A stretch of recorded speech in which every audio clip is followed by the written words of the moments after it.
Entérate con Leslie, una plataforma virtual de noticias e información del Perú y del mundo. Entrevistas y transmisiones en vivo. www.enterateconleslie.com. Muy buenas noches, amigos televidentes. Les saluda Leslie Yatas Ramírez en la dirección y conducción de Entérate con Leslie. Miércoles 15 de julio, 7:30 de la noche, estamos en enlace vía Zoom con el doctor Ricardo Velázquez. Ricardo Velázquez, él es abogado, doctor en Derecho, maestro en Derecho Constitucional y además impulsa actualmente su proyecto político de creación partidaria, Compromiso Político. Muy buenas noches, doctor. Bienvenido al programa Entérate con Leslie. Buenas noches, Leslie. Qué gusto de nuevamente poder estar contigo en esta ocasión a través de tu programa para efecto de conversar sobre aquellos temas ciertamente de interés público y que seguramente tú lo plantearás. Sí, Ricardo, la semana pasada hemos tenido una cobertura especial aquí en el programa respecto a la eliminación de la inmunidad parlamentaria, prerrogativas de altos funcionarios. Distintos constitucionalistas han opinado en nuestra plataforma y ya están a disponibilidad en las redes sociales. La misma pregunta para comenzar, tú que eres especialista en Derecho Constitucional, ¿estás a favor de la eliminación de la inmunidad parlamentaria, prerrogativas de altos funcionarios, o crees que esta se deba no solo debatir ampliamente, sino modificarla? Bueno, en principio estoy totalmente en desacuerdo de que se elimine por razones obvias, porque no hay que olvidar que el sistema democrático parte de una regla básica que es el respeto de los derechos fundamentales y el principio de división, equilibrio, control y autonomía de los poderes, ¿no? Y como tal, para garantizar ese poder, ciertamente se requiere que, en este caso, el poder legislativo goce de cierta protección para cumplir no solamente su labor legislativa, sino también su labor de fiscalización y control político. Entonces, sacar o eliminar simplemente terminas debilitando el sistema democrático y en consecuencia buscando que el poder se concentre en un solo órgano. Y ahora, si vamos al extremo simplemente de sacar la inmunidad para todos los órganos, en otras palabras, estamos dinamitando el sistema democrático y llegando o arribando simplemente a lo que Polibio llamaba una oclocracia, es decir, un estado de caos, donde la muchedumbre desenfrenada es la que impone las reglas, yo diría entre comillas reglas. Al final simplemente entramos en una anarquía y eso no es Estado. Sí, totalmente de acuerdo contigo, y justamente uno de los aspectos que quería enfatizar en esta entrevista es que el Estado peruano ha asumido no solo compromisos internacionales respecto a lo que es democracia, derechos humanos y Estado de Derecho. Me voy al año 2012, Ricardo.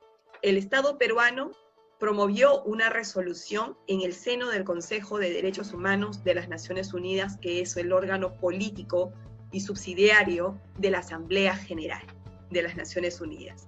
¿En qué consistió esta promoción del Estado peruano respecto de una resolución que calza perfectamente con lo que tú acabas de decir, el sistema democrático? Y esta discusión de la inmunidad parlamentaria, de las prerrogativas a altos funcionarios de Estado, son instituciones democráticas que son inherentes a la democracia, al sistema democrático. Fíjate, Ricardo, que el Estado peruano promovió esta resolución en la que decía que el Estado de Derecho, la democracia y los derechos humanos son conceptos interdependientes. De modo que si yo impacto en la democracia, le quito a la democracia una institución, ¿no? Afecto directamente a derechos humanos.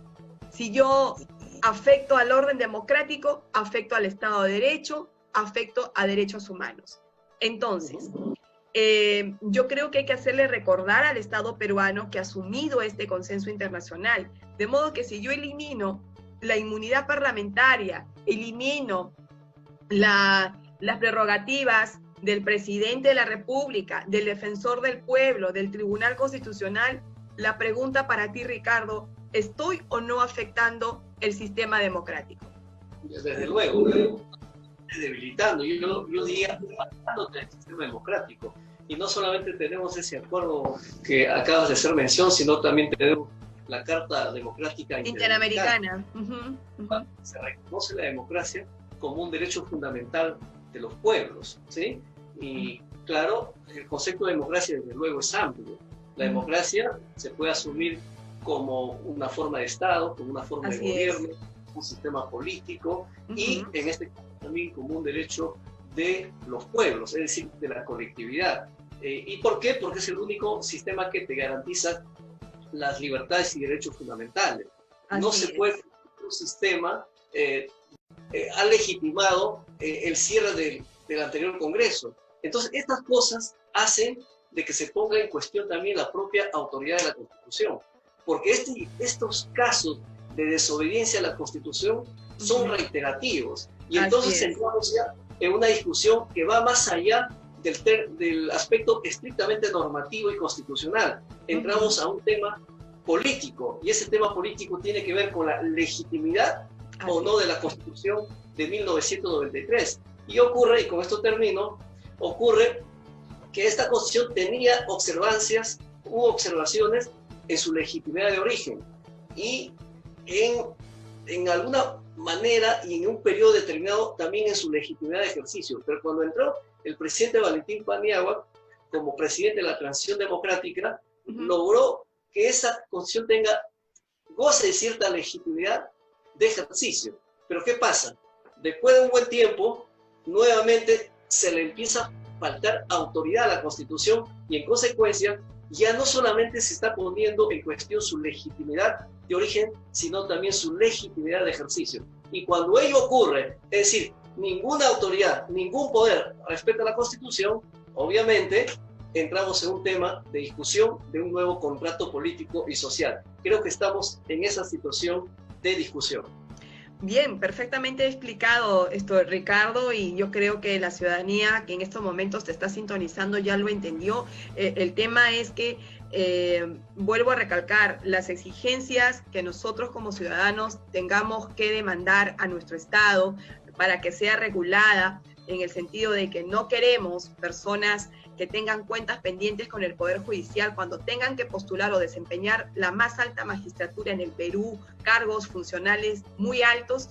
Bueno, los filtros tienen que venir de todos lados, del Poder Judicial, o sea, para comenzar con la actualización del propio sistema informático del Poder Judicial, ¿no? Ahí vamos a tener a la Contraloría de la República, que también podría tener una plataforma virtual de actualización de datos, ¿no?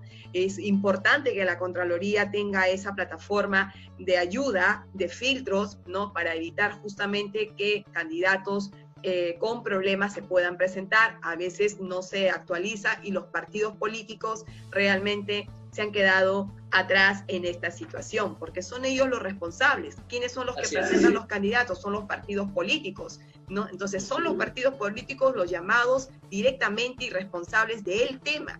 Y gracias a ellos es que estamos ahora inmersos en esta situación, si eliminamos o no estos privilegios que son inherentes al sistema democrático. Bien, Ricardo, y hablando de partidos políticos, tú estás impulsando un proyecto político, Compromiso Democrático. Es un partido político. ¿En qué fase está este proyecto? Bueno, efectivamente, Leslie, estamos impulsando la creación de un partido político. Fáctica, materialmente, ese partido ya existe, solo que falta cumplir con las exigencias formales que te plantea la ley de partidos y también el reglamento de partidos, de tal forma que ya nosotros tenemos una estructura partidaria a nivel nacional. La ley nos exige, fuera de otros requisitos, tener 65 comités provinciales instalados a nivel nacional. Ya esta semana hemos logrado ciertamente constituir a 67 comités provinciales. Compromiso Democrático, ¿qué ideología tiene, Ricardo? Bueno, nosotros nos consideramos en una línea de centro radical, lo llamamos por ese nombre.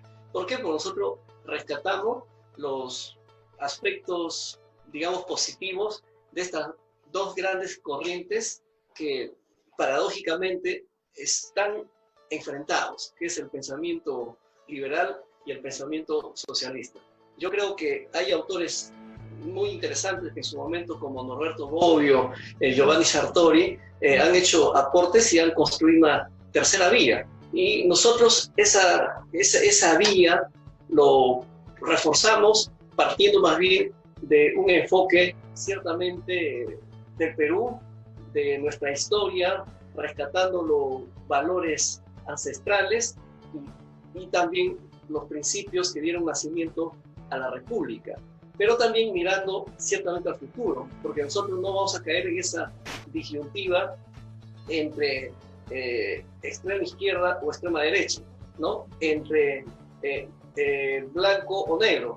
Creo que hay otros colores más, y nosotros somos una opción, yo diría, de centro radical. ¿Por qué? Porque no vamos a conciliar con la corrupción, no vamos a conciliar con el populismo, no vamos a conciliar tampoco con la mediocridad, ¿no? Que significa, pues, otorgar cargos públicos a quienes hoy por hoy, por ejemplo, simplemente por ser allegados a la autoridad pública, tienen cargos importantes de decisión. Se requiere obviamente convocar a gente con experiencia, gente con inteligencia y sobre todo gente que tenga ética, que es importante, que es algo que se ha perdido en nuestro país. Bueno, en realidad la ideología es la partida de nacimiento del partido político, ¿no? Es su certificado de nacimiento.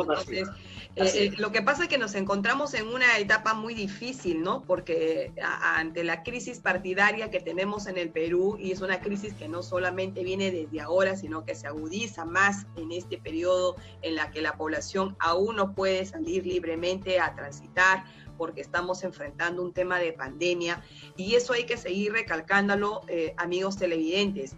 Nosotros estamos viviendo en tiempos de pandemia. El que nos hayan permitido salir, no o tener un aislamiento voluntario, no significa que todo está volviendo a la estricta normalidad, porque veo muchas personas que salen a las calles, se descuidan y creen que esto ya pasó. Cuidado, eso aún no ha pasado. Eso solamente para hacer un paréntesis de recordatorio a la ciudadanía que tenemos que adecuar nuestros comportamientos al tema de pandemia. En otro aspecto, volviendo al tema, Ricardo, es importante que los partidos políticos realmente desarrollen una ideología que se sustente, sobre la cual ustedes puedan proyectar su proyecto político, y si en esta ideología realmente calza con la visión, la misión de un Estado, calza realmente con el país que somos, porque tenemos una diversidad cultural enorme y somos una sociedad que todavía no se ha logrado integrar, ¿no? No se ha logrado integrar. Hay muchas brechas de desigualdad que se tienen que ir trabajando. Entonces, a mí lo que me preocupa en lo personal es cómo los partidos políticos desarrollan una ideología sustentada justamente en el perfil del país que tenemos. Pregunto, ¿el Perú necesita ser gobernado por las izquierdas, por la derecha, por pensamientos liberales, por pensamientos socialistas, o es que podemos construir una ideología basada en nuestro, o sea, en el sentir de nuestra patria, digamos, en este sentimiento patrio, ¿no? Que necesitamos seguir integrándonos? Integridad, sentimiento o amor a la patria que no se ha tenido lamentablemente, ¿no? Y cómo acortar estas brechas de desigualdad. Bueno, en primer término yo creo que se requiere de ambas cosas, ¿no? Primero de una ideología, yo diría más que una ideología que promueva la polarización, más bien una ideología que promueva la integración de los miembros de la comunidad, en este caso de los peruanos y peruanas, ¿sí? Esa es una primera idea. Y en consecuencia nosotros partimos del concepto de construcción de la nación peruana, que consideramos que está ciertamente truncada, precisamente porque lejos de promover la unidad, se ha promovido, yo diría, el fraccionamiento, al grado que no hemos llegado a constituir la nación. ¿Y qué es la nación? Desde nuestro punto de vista, la nación es una unidad política, una unidad histórica, una unidad cultural. Y como tal, siendo así, nosotros vamos a hacer todos los esfuerzos, lejos de polarizar este país, más bien sentar la base para crear una unidad nacional, una unidad sobre el interés general, donde todos nos podamos ciertamente sentir identificados con determinados valores y principios universales, pero sobre todo con el interés de la patria. Otro elemento importante es prestar ciertamente atención a los sectores más vulnerables de la sociedad, como por ejemplo las comunidades campesinas, nativas, las poblaciones que viven en las zonas fronterizas de nuestro país, las poblaciones que también están en las zonas urbanas, periféricas, que están ciertamente abandonadas, sin agua, luz, ¿no? Sin los servicios básicos. De tal forma que van a tener nuestra total atención, como también los trabajadores del campo que están totalmente, digamos, sin atención elemental. Por lo mismo, el Estado tiene que pensar en todos. No puede ser un Estado de la mayoría o de la minoría. Una comunidad nacional se caracteriza por ser una comunidad solidaria. Por eso es que nosotros conciliamos libertad con solidaridad. Y es la fórmula en que, lejos de generar división, más bien nos tiene que unir. Por eso es que nosotros tenemos la plena convicción de que un proyecto de esta naturaleza tiene que partir de los fundamentos democráticos, de los valores y principios democráticos. Y esos principios y valores democráticos tienen que ver, por ejemplo, no solamente con la integridad, sino con el respeto a la opinión contraria, con el respeto incluso a la oposición, porque nosotros sí consideramos importante convivir con la oposición, porque va a ser la única garantía para la transparencia de la gestión pública. Porque, ¿qué ocurre cuando un partido llega al poder?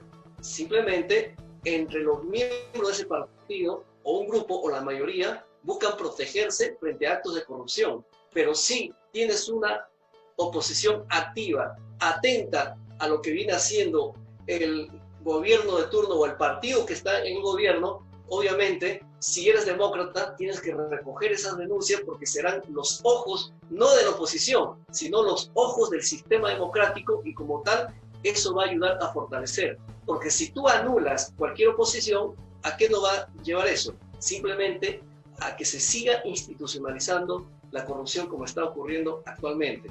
La confrontación, la confrontación entre los mismos políticos, la confrontación entre los poderes del Estado, ¿no? Que es lo que realmente ha caracterizado a este quinquenio, que ya llega a su final el próximo 28 de julio, porque ya... Yo diría, Leslie, la confrontación de grupos de poder que han arrastrado a nuestras instituciones, ¿no?, a una confrontación innecesaria, que han debilitado y en consecuencia no nos han permitido cumplir los grandes objetivos, ¿no?, y nacionales. Esos grupos de poderes realmente no lo necesitamos, porque divide al país, destruye al país, y eso es algo que nosotros como ciudadanos tenemos que pensar bien a quienes vamos a elegir. Muchísimas gracias, Ricardo, por este enlace con Entérate con Leslie. Será hasta una nueva oportunidad. Mucha suerte en su proyecto político, y yo creo que hay que anteponer aquí lo que es el Perú.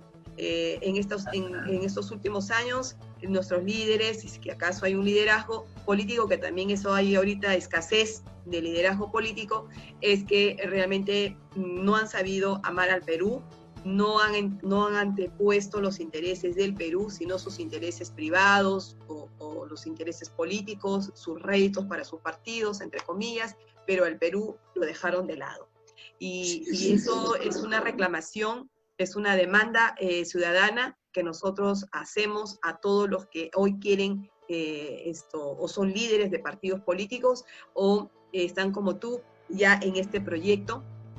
Nosotros queremos que realmente el Perú sea la razón de ser, ¿no? La razón de ser, no de nuestra gobernabilidad. Y al ser la razón de ser de la gobernabilidad es que todo se trabaje en función al desarrollo, progreso, crecimiento y acortando las brechas de desigualdad entre los peruanos y peruanas. Muchísimas gracias, Ricardo. Será hasta una nueva oportunidad.